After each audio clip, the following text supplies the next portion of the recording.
एकांत में भगवान की कुछ स्तोत्र और प्रार्थना है, उनको गाइए और रोइए, प्रभु से प्रार्थना कीजिए। क्या मुझे अजपा जाप दे दीजिए, निरंतर भजन दे दीजिए, वो दे देंगे। हमने संतों से सुना है कि भगवान भजन मांगने की बात को बड़ी जल्दी पूरी करते हैं कि मुझे अखंड भजन दे दीजिए, हृदय से जब चाहोगे तब। वो अंतर्यामी है, वो आपके अंदर बैठे देख रहे हैं। भगवान मुझे भजन दे दिए, आपके चल रहा विविध भोगों की, तो पहले उन भोगों को नष्ट करेंगे या पूर्ण कराएंगे, तब आखिरी बातें आएगी। जब विभीषण जी श्री भगवान के सन्मुख गए तो भगवान ने सबसे पहली बात पूर्ण की, जो लंका में चलते समय भाव आया था कि भगवान के चरणों का आश्रय लेकर उनके बाहुबल से इस रावण का विनाश करके जिस सिंहासन पर बैठकर इसने लात मारी, यहीं बैठूंगा आके। पहला काम किया, समुद्र का जल मंगाकर लंकाधिपति पद पर अभिषिक्त कर दिया। लंकेश कह के उन्होंने कहा कि प्रभु उर्कछु प्रथम वासना रही, प्रभुपद प्रीति सरित सो बही। प्रभु आपके चरणों के दर्शन से कोई कामना नहीं। तो भगवान कहते नहीं, पहले कामना की थी उसकी पूर्ति ले। हम भगवान से भजन मांगेंगे, साथ में नाना प्रकार की वासनाएं हैं, तो इसीलिए जब बहुकाल करी सत्संगा, सत्संग सुनते सुनते ये दिमाग में बैठ जाता है कि भोग वासनाएं, कामनाएं ये हमें फंसाने वाली हैं, हमें नहीं चाहिए। जब आपके अंदर से उदासीनता आएगी तब भजन की मांग पूरी हो जाएगी। कभी कभी भगवान का गुणानुवाद करके एकांत में रोया करे साधक। कभी रोना आता है अपने इंद्रिय और मन के विलास की पूर्ति ना होने पर। इतने मोटे मोटे आंसू गिरते, तब लगता है कितने कीमती आंसू कितने घटिया जगह में गिरा रहे हो। अरे इन्हीं से प्रभु को खरीद लेते हैं। अगर उनके लिए रो देते तो इतने करुणामय है वो कि आपको आभास होने लगता। भले हम अंतःकरण उस कोटि की व्याकुलता नहीं कि मेरे प्रभु हम पर कितनी कृपा कर रहे हो, अगर हृदय से उनको पुकारे तो निश्चित वो अनुभव में आ जाते हैं। छोटी छोटी बातों में लोग रो देते हैं, ऐसे रो देते हैं, मोटे मोटे आंसू चल रहे बात में ऐसे, और प्रभु की चर्चा हो जाए घंटों, कोई फर्क नहीं पड़ेगा। ये तो आश्चर्य लगता है। और भक्तों को चाहे जितना भीषण कष्ट हो, कभी आंसू नहीं निकल सकते। जब आंसू निकलेंगे तो भगवत भाव में निकलेंगे। कह रहे नारायण स्वामी कि अजपा जाप के लिए भगवान से प्रार्थना करो। कभी कभी एकांत में उनके स्तोत्र हैं, गुण हैं, उनको गा गा कर रो, उनसे प्रार्थना करो, हे दीन बंधु मुझे अपना अखंड भजन दे दो। जो चाहिए सब प्राप्त हो जाएगा। भजन से क्या नहीं प्राप्त हो सकता। एकांत में बैठकर रोने से, ऐसे प्रतिदिन जब आप नियम बना करके प्रभु से प्रार्थना करेंगे। मीराबाई जी ऐसा ही करती थी, रात्रि में गिरधर से बात करती थी, प्रार्थना करती थी। नारायण स्वामी जी कह रहे हैं उपासक ये बिल्कुल ध्यान रखे, यदि नाम सिद्ध करना है तो झूठ बोलना शपथ पूर्वक त्याग दे। झूठ नहीं बोलूंगा, सत्य बोलना इस अजपा जाप के लिए निहायत जरूरी है, निहायत जरूरी है। प्रार्थना है, काहे को मलिन करे जिह्वा। जब हम भगवत मार्ग में चल रहे तो ये याद भूल जाती है हमें कि हमें सत्य ही भाषण करना है, असत्य नहीं बोलना। ये हमें भूल जाते हैं। क्यों भूल जाते हैं? क्योंकि माया का ऐसा प्रभाव। अगर हम भजन के प्रेमी हैं, भजन बढ़ाना चाहते हैं, तो हम झूठ क्यों बोले? सारे जगत में जो भी तुम्हारे सामने आवे, दृष्टि से उसको जरूर देखकर एक बार प्रणाम करो। मेरे प्रभु इस जीव जंतु के रूप में, जड़ के रूप में, चैतन्य के रूप में। इससे तुम्हारे हृदय में पवित्रता बढ़ेगी, अजपा जाप चलने में सहायक होगा। सत्य बोलना, भगवान से एकांत में रोकर प्रार्थना करना, सबके प्रति भगवत भाव रखकर प्रणाम करना, जिससे तुम्हारा कहीं दोष दर्शन नहीं होगा। किसी के मन को दुखाने वाली कभी बात न कहे, किसी को दुर्वचन न कहे, किसी का वैर भाव अपने हृदय में स्वीकार न करे। ये साधन मैंने स्वयं किया है। नारायण की कृपा से इस दास को वेदांत का भी पूरा ज्ञान है और भक्ति मार्ग का भी, दोनों का आखिरी भाव समदर्शिता है, चाहे भक्ति से चाहे ज्ञान से। सब में ब्रह्म देखना, सब में वासुदेव देखना, सब में इष्ट देखना। भक्ति विषय में भजन और ज्ञान विषय में नारायण, ये दोनों बात भक्त में होनी चाहिए। भक्ति का प्रथम और अंतिम विश्राम भजन, हर समय भजन चलना, और आंतरिक ज्ञान का विषय सब में हमारे इष्ट देव, ये दो बातें जरूर होनी चाहिए परिपक्व भजनानंदी होने के लिए। अगर भगवान की प्राप्ति करनी है तो ये दो बातें बड़ी जोर की है, भजन निरंतर और जिसके भी सानिध्य में आए उसमें भगवत भाव करना। मेरे नारायण ने मुझसे कहा,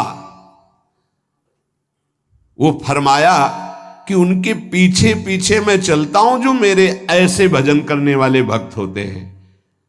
और श्री कृष्णचंद्र जी ने दयालुता में भागवत में कहा, अनुब्रजाम में हम नित्यम पूयत्यंगुरेण भी। मुझे बहुत रोना आता है बात सुनकर के कि दास की चरण रज के लिए स्वामी पीछे पीछे डोलता है। किस भक्त के पीछे? जो दो बातें यहां कही, जो निरंतर नाम जप करता है और सब में भगवत भाव रखता है। तो भगवान नारायण ने नारायण स्वामी से कहा कि मैं उसके पीछे पीछे डोलता हूं कि उसकी चरण रज मेरे ऊपर पड़ जाए। और भगवान श्री कृष्णचंद्र जी ने कहा, निरपेक्षम मुनिम शांतम निर्वैरम सम दर्शनम। निरपेक्ष जो किसी की अपेक्षा नहीं रखते, किसी से कोई संबंध नहीं स्वार्थ का। मुनिम जो निरंतर मंत्र का नाम का मनन करते रहते हैं। शांतम हर द्वंद्व की प्रहार स्थिति में वो शांत रहते, विचलित नहीं होते। निर्वैरम कोई उनसे वैर करे तो भी वो उससे वैर नहीं करते। और समदर्शी सब में अपने इष्ट को देखते। ऐसे संतों के पीछे में भगवान कहते उनकी चरण रज लेने के लिए हर समय पीछे पीछे रहता हूं।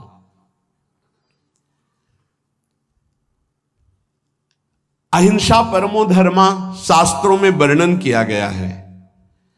इसलिए किसी भी जीव को कष्ट नहीं पहुंचाना है। गर्दन झुका करके रास्ते में चलना सीखो कि नीचे कोई जीव तो नहीं दब रहा हमारे पैर से।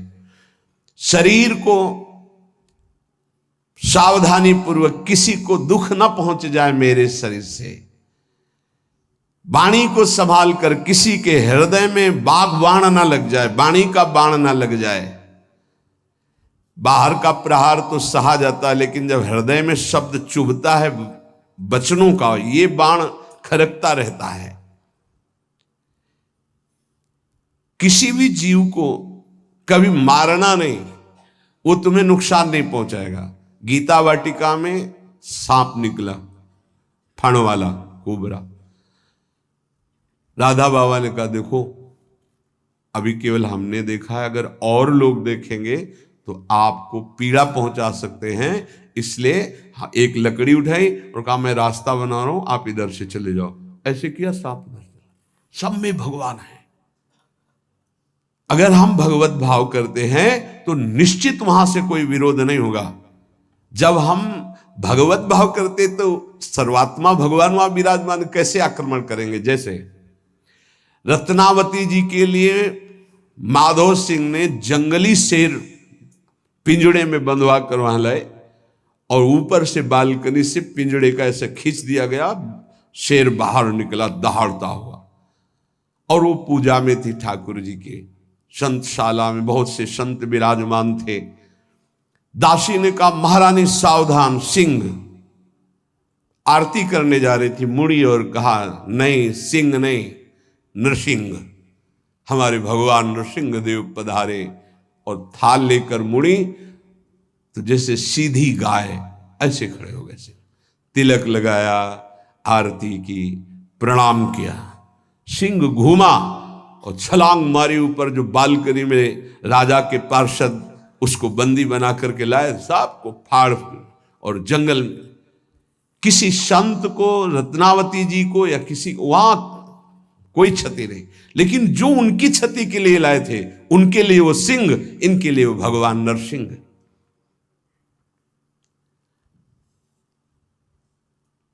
यथा योग्य दूसरे की सहायता करना, ये अपने भजन को बढ़ाने के लिए अत्यंत आवश्यक है। नारायण स्वामी जी कहते हैं साधु क्या सहायता करेगा? मान लो जो अकिंचन है वो क्या सहायता करेगा? तो विद्या दान सबसे बड़ा दान है। तुमने जो शास्त्रों में स्वाध्याय किया है, जो अनुभव किया है, वो दूसरों को दो। जो अधिकारी है, जो दैन्य है, जो सुनना चाहता है, उसे जरूर सुनाना चाहिए। जो विद्या का दान करता है, भगवान का भजन बहुत सहजता से होने लगता है, दूसरे को भजन में लगाने की बात। इसीलिए जैसे आप गृहस्थ में हैं तो आप अपने परिवार के छोटे बच्चे बड़े सब 5 मिनट आप राधा राधा कहिए, आप 10 मिनट भजन कीजिए, आप स्वयं कीर्तन कीजिए, पूरे परिवार को सुनने को मिले, बहुत लाभ मिलता है। सब अगर नगर कीर्तन करें तो लाखों लोगों के पाप नष्ट हो जाए, आपको बहुत जल्दी भगवत प्राप्ति हो जाए। ये साधन होते थे। अब क्या हो गया कि इतनी भजन के प्रति लघु बुद्धि हो गई कि शर्म लगेगी कि हम पूरे गांव में कैसे कीर्तन करें। जो शर्म लगने वाली बातें उनमें शर्म नहीं, नाम जप में शर्म लगेगी कि हम 10 लोग मिलकर नगर कीर्तन करें। पहले ऐसा था, प्रातः 4 बजे गांव के 10-20 लोग बड़े बूढ़े मंजीरा लेकर, ढोलक लेकर के आसपास गांव में फेरी देते थे, जिसे प्रभात फेरी कहते थे, और वो नाम कीर्तन करते हुए कितनी सुंदर प्रथाएं थी। शाम के समय रामायण या भागवत की कथाएं कोई जो पढ़ा लिखा है वो सुना रहा है, 10-20-50 ऐसे आसपास के घरों के लोग बैठकर भगवान की चर्चा सुन रहे हैं।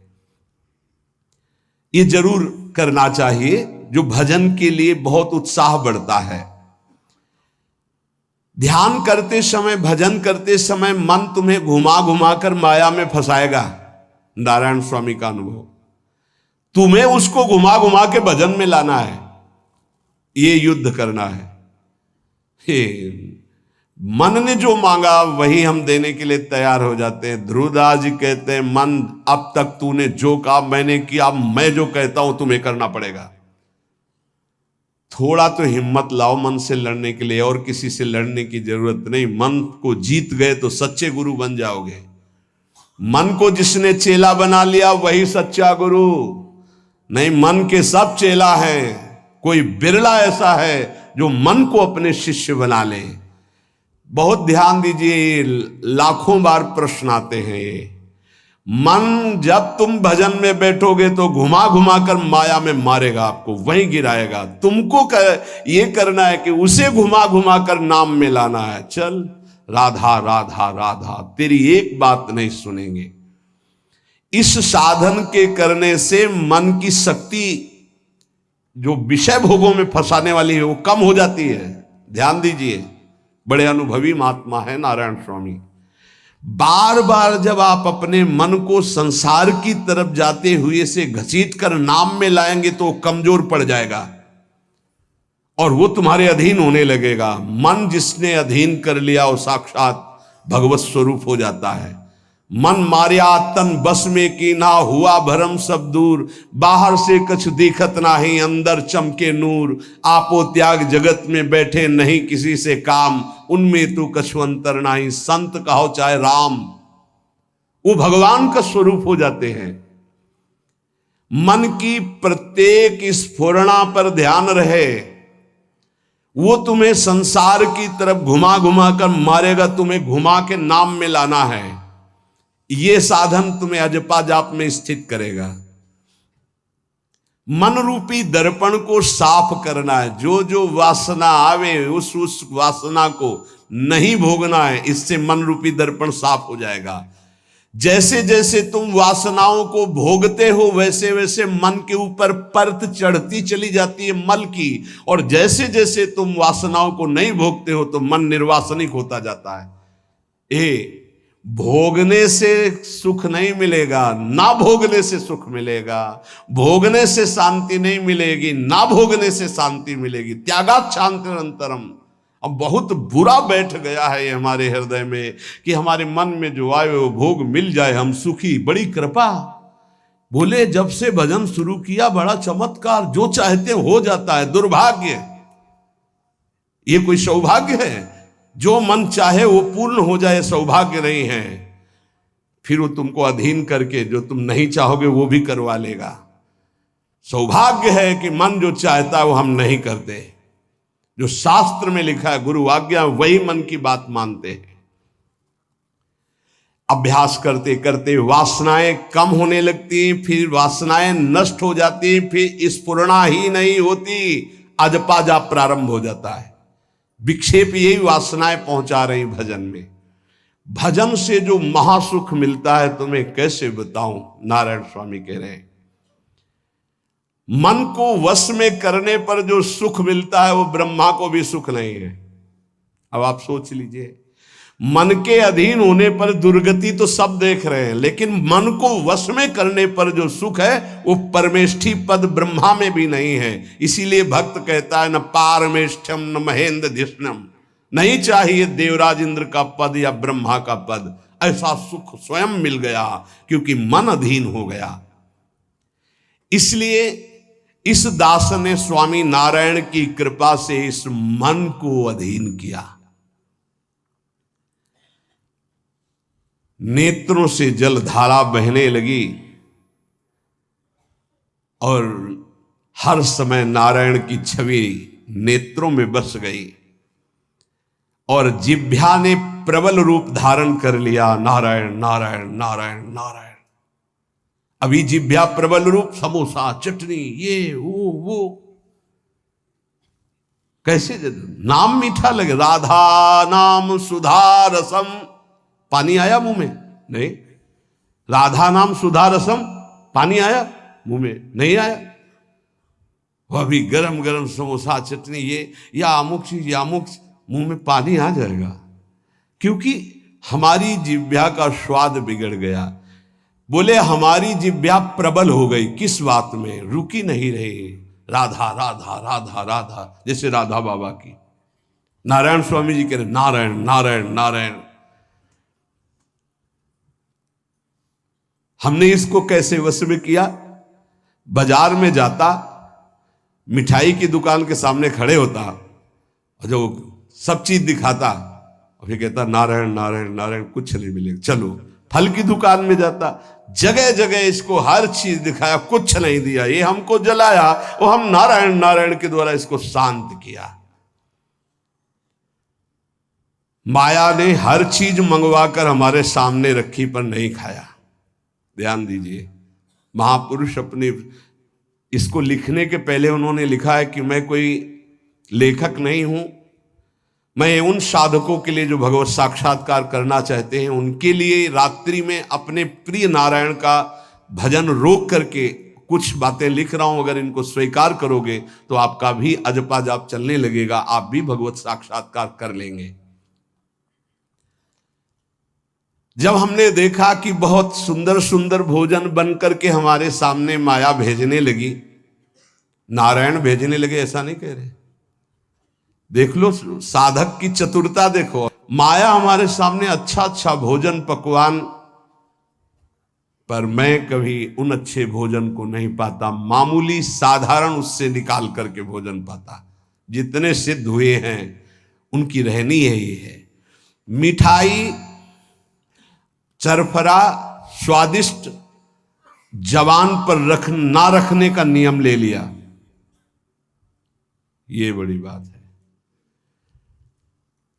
अभी कुछ समय पहले एक महापुरुष पधारे, उन्होंने पहले आजीवन मिठाई छोड़ दी, कोई मीठा, फिर नमक छोड़ दिया, फिर भगवदाकार वृत्ति में शरीर भी छोड़ दिया।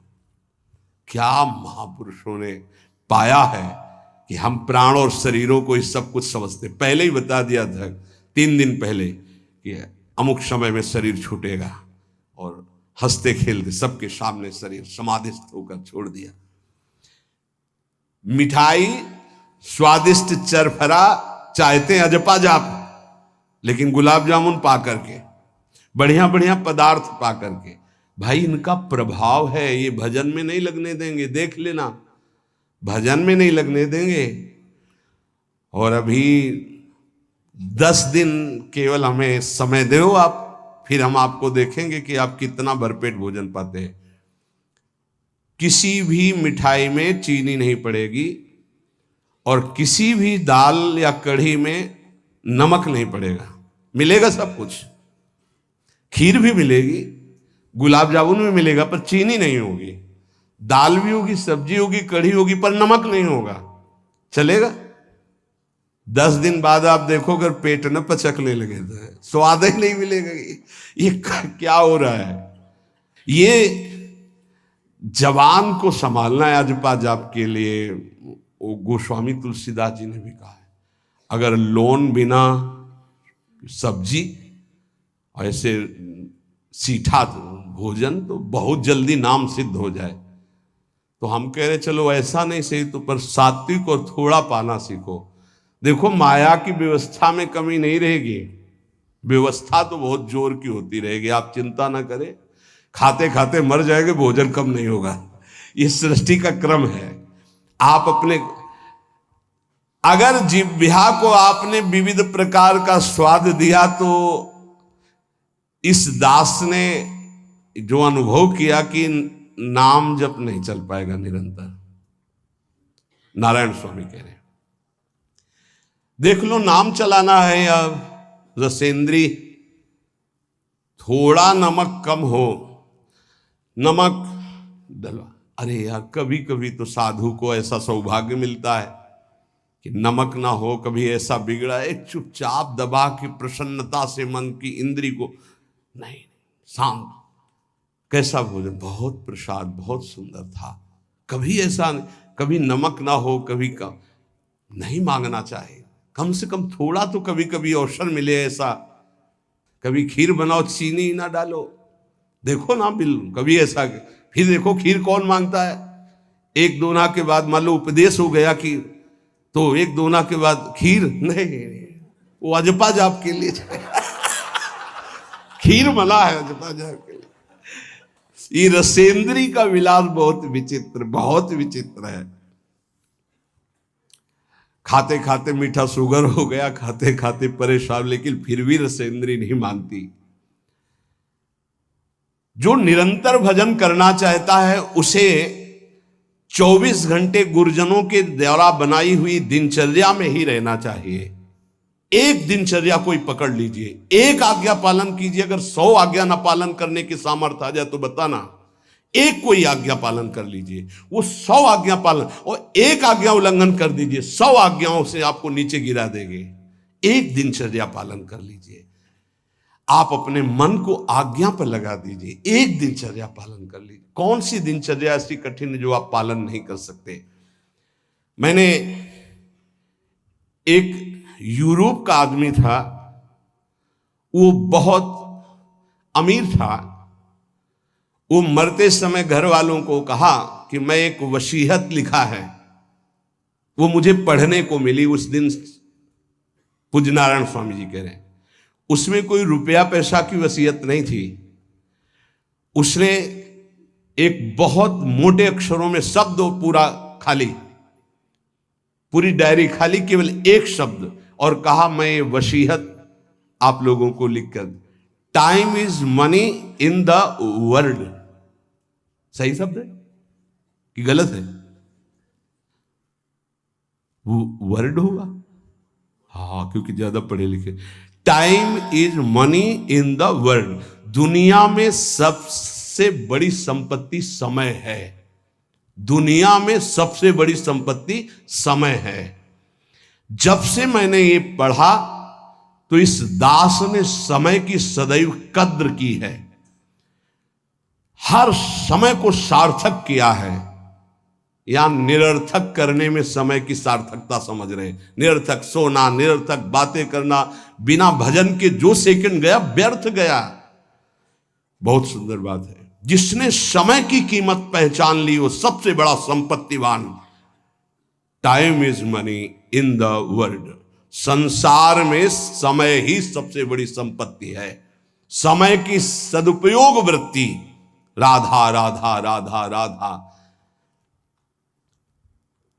इसको पाबंदी में बांधिए, तुम्हारा लोक परलोक दोनों सुधर जाएगा। समय को एक, इस समय ये, इस समय ये, इस समय ये, इस समय ये। परसों जब इसी का सत्संग हुआ था तो ये हुआ था कि यदि आपने किसी को 5 बजे का समय दिया तो 5 मिनट पहले पहुंच जाइए। ये साधक का लक्षण होता है। अगर 3:30 बजे से वाणी पाठ होता है तो आपको यहां 3 सवा 3 बजे ही उपस्थित हो जाना चाहिए। आप सर्वांतर्यामी भगवान के द्वारा दिया हुआ दिव्य मानव देह और दिव्य सत्संग और इसको दिव्य बनाने का अवसर खो मत। नहीं, ये सोने के लिए नहीं, ये व्यर्थ के लिए नहीं, ये मुंह दिखी करने के लिए नहीं है, ये अंतः से पालन करने के लिए है। जब से मैंने ये शब्द पढ़ा था time is money in the world, तो अपने जीवन में कभी 1 मिनट भी व्यर्थ नहीं खोने दिया, 1 मिनट भी। देखो, यही लगन नींद पर विजय प्राप्त करवाती है। यही लगन कि मुझे समय बर्बाद नहीं करना, जितना अधिक से अधिक भजन। पता नहीं आज शाम हो कि ना हो, हम क्यों अपने इस दिव्य समय को नष्ट करें। पर लोग समय कटता नहीं है, इसलिए टेलीविजन और कई कई प्रकार की बहिर्मुख वृत्तियों को स्वीकार करते हैं कि समय काटना है। बोले समय नहीं कटता। और सही पूछो तो भगवान से मनाया जाता है कि नींद ना आवे, कभी ये रात्रि ना हो, इसके लिए कि मैं रात्रि हो गई तो 10 घंटे 8 घंटे सो रहा हूं। नहीं, रात दिन भजन, जाना है यहां से। पता नहीं आप लोगों के दिमाग में है कि नहीं है, हर समय बात है कि जाना है। कोई भी मिनट आखिरी हो सकता है, बिल्कुल चलो, जाना है। फिर किस बात के लिए उदास हो जाना, निराश हो जाना, क्योंकि ये पक्का पता मुझे जाना है। कहां जाना है? लाडली जी के पास जाना है, जिनके लिए तरस रहे हैं उनके पास जाना है। तो उसमें कोई भय है क्या कि जाना? जिनके लिए हम तरस रहे, तड़प रहे, उनके पास जाना है। जहां अनंत जन्मों से बिछुड़े वहां जाना है। कोई आश्चर्य की बात है, कोई दुख की बात है, कोई घटना की बात है, और जाने का ये बुलावा है। एक माई है, भयंकर कैंसर से पीड़ित है, मुस्कुराहट के सिवा कभी हमने उसके मुख में उदासी नहीं देखी। जब प्रणाम करके बाद, बहुत कृपा है लाडली जी की, बहुत कृपा है गुरु जी की, यह जीवन है। आपके अंदर अगर थोड़ी देर सोचो कि कैंसर की रिपोर्ट आ गई, अब कैसा लगेगा? कैसा लगेगा? भाई भगवान ने हमें क्या दिया है? थोड़ी देर आंख बंद करके सोचो, यदि तुम्हारी आंखें ज्योति रहित हो जाए तो कैसा लगेगा? घबराहट पैदा हो जाएगी। आप देखो, अभी आंख बंद करो, सोचो, अगर ये सदा सदा के लिए ऐसी हो गई तो भगवान ने कितनी कृपा दी। तुम सुन सकते हो, बोल सकते हो, देख सकते हो, सूंघ सकते हो, चल सकते हो, अभी स्वस्थ हो। समय की कदर करो। नहीं, ये समय निकला चला जा रहा है, ये वापस नहीं आने वाला। और स्थिति ऐसी बना लो कि हर स्थिति में तुम्हारा मंजीरा बजने से रुके ना। पक्का जब भीषण कष्ट की स्थिति थी तब भी कहते थे व्हील चेयर में बैठा लो, हमारा नियम है इस समय बाहर निकलकर 4 चक्कर लगाना, आप लगाओ चक्कर। नहीं, ऐसे नहीं बैठा लिए, हमारा नियम, और जो नियम है उठाओ, हमको टांग के ले चलो, हमारा शरीर का संस्कार करो, वैसा चलो, टाइम बाय टाइम। ये क्यों हुआ? बचपन से इसका अभ्यास और भगवदाश्रय। इसीलिए सबसे प्रार्थना करते हैं, ये किसी एक के लिए नहीं है। व्याधि मंदिरम शरीरम व्याधि मंदिरम, कौन सा देवता प्रकट हो जाए?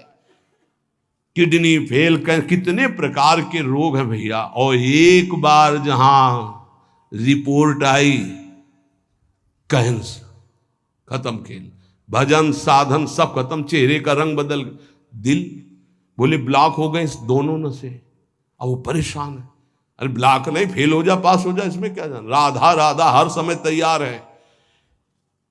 जैसे आर्मी का जवान तैयार रहता है बॉर्डर पे कि कहीं से भी गोली आ सकती है, ऐसे बिल्कुल तैयार रहो, पक्का तैयार रहो। बार बार कह रहे हैं सावधान, समय की कीमत